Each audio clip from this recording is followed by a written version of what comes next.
एक शहर में कुछ व्यापारी रहते थे। वे जहां भी जाते साथ साथ जाते। एक बार वे बहुत दूर की यात्रा करके घर लौटे, जहां उन्होंने अपने साथ लाए सामान को बेचकर बहुत सारा पैसा कमाया था। रास्ते में एक घना जंगल था, जहां वे एक सुबह सुबह पहुंच गए। उस घने जंगल में झाड़ियों में दो लुटेरे छिपे हुए थे।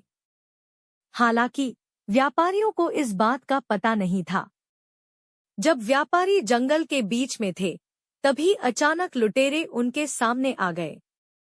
उनके हाथों में हथियार थे और उन्होंने व्यापारियों से कहा कि वे अपना सारा सामान नीचे रख दें। व्यापारी अपने साथ कोई हथियार नहीं लाए थे, इसलिए भले ही वे संख्या में अधिक थे, फिर भी उन्हें लुटेरों के सामने झुकना पड़ा। लुटेरों ने व्यापारियों के पास जो कुछ भी था, उसे लूट लिया, यहाँ तक कि उनकी कलाई घड़ी भी लूट ली। लुटेरों के दिमाग में यह विचार कौंधने लगा कि उन्होंने 5 व्यापारियों को वश में कर लिया है और उनका सारा सामान लूट लिया है। वे उन व्यापारियों के सामने राजाओं की तरह बैठ गए, जिन्हें उन्होंने लूटा था।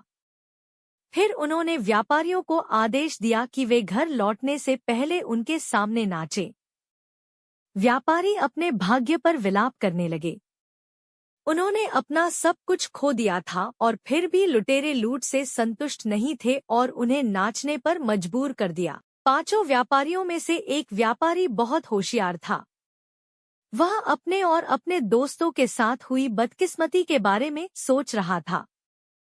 वह सोच रहा था कि उन्हें क्या डांस करना होगा और लुटेरे किस तरह जमीन पर बैठे हुए हैं।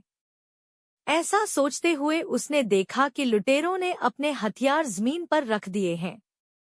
लुटेरे व्यापारियों को पूरी तरह बेवकूफ बनाने के ख्याल से व्यापारियों के साथ नाचने लगे।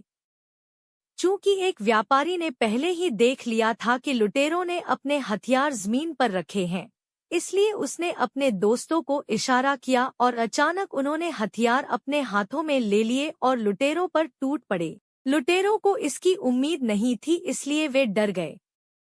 उन्होंने किसी तरह खुद को व्यापारियों के चंगुल से छुड़ाया और भागने लगे। इस तरह व्यापारी समय रहते खुद को और कीमती सामान को बचा पाए।